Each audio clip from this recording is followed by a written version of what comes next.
Mysuru ಹೊರಟಿರೋದ್ರಿಂದ petrol ಹಾಕ್ತಾ ಇದ್ದೀನಿ.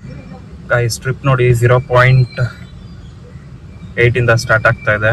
And fuel ನೋಡ್ಬೋದು, ಆಲ್ಮೋಸ್ಟ್ ಫುಲ್ ಟ್ಯಾಂಕ್ ಇದೆ, ಮುಕ್ಕಾಲು ಟ್ಯಾಂಕ್ ಇದೆ.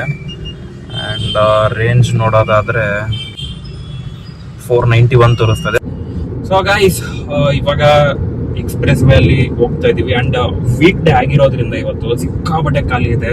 ನೀವು ರೋಡ್ ನೋಡ್ತಾ ಇರ್ಬೋದು, ನೆಕ್ಸ್ಟ್ ಲೆವೆಲ್ ಫ್ರೀ ಆಗಿದೆ. ಬಟ್ ನೆಕ್ಸ್ಟ್ ಲೆವೆಲ್ ಫ್ರೀ ಆಗಿದ್ರು ಒಂದು ಲಿಮಿಟೇಷನ್ ಏನಂದ್ರೆ 100 ಮೇಲೆ ದಾಟಾಗಿಲ್ಲ. 100 ಈ ಮೈಲೇಜ್ ಟೆಸ್ಟ್ ಅಲ್ಲಿ ಪ್ಯಾರಾಮೀಟರ್ಸ್ ನೋಡೋದಾದ್ರೆ ನಾನು AC ಕಂಡೀಷನ್ ಆಫ್ ಮಾಡಿದೀನಿ. ಟೈರ್ ಪ್ರೆಷರ್ ಎಲ್ಲಾನು 35-36 ಇದೆ.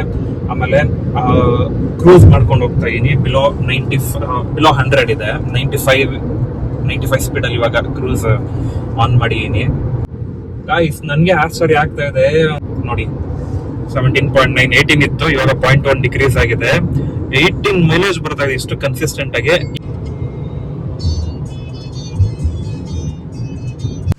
ಸೊ ಗೈಸ್ ಜಸ್ಟ್ ರೀಚ್ ಆದ್ವಿ ಚಾಮುಂಡೇಶ್ವರಿ ಟೆಂಪಲ್. ಆ್ಯಂಡ್ ಇಲ್ಲಿ ನೋಡ್ತಾ ಇರ್ಬೋದು, ಬೆಟ್ಟ ಹತ್ತು ಬಂದಿದ್ದಕ್ಕೆ ಜಸ್ಟ್ 7.1 ಮೈಲೇಜ್ ಬಂದಿದೆ.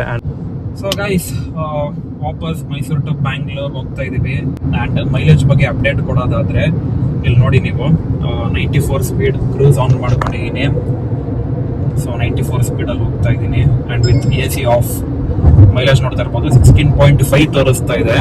Guys finally reached Bangalore. So the total distance traveled is 325.8. So average ಎಲ್ಲಾನು ಕ್ಯಾಲ್ಕುಲೇಟ್ ಮಾಡ್ಕೊಂಡ್ರೆ ನಂಗೆ ಗೊತ್ತಿರಂಗೆ ಅರೌಂಡ್ 14 to 15 ಅಂತೂ ಈ ಸರಿ ಖಂಡಿತ ಬಂದಿದೆ. ಮೈಲೇಜ್ ಕನ್ಸಿಸ್ಟೆಂಟ್ ಆಗೇ ಇತ್ತು.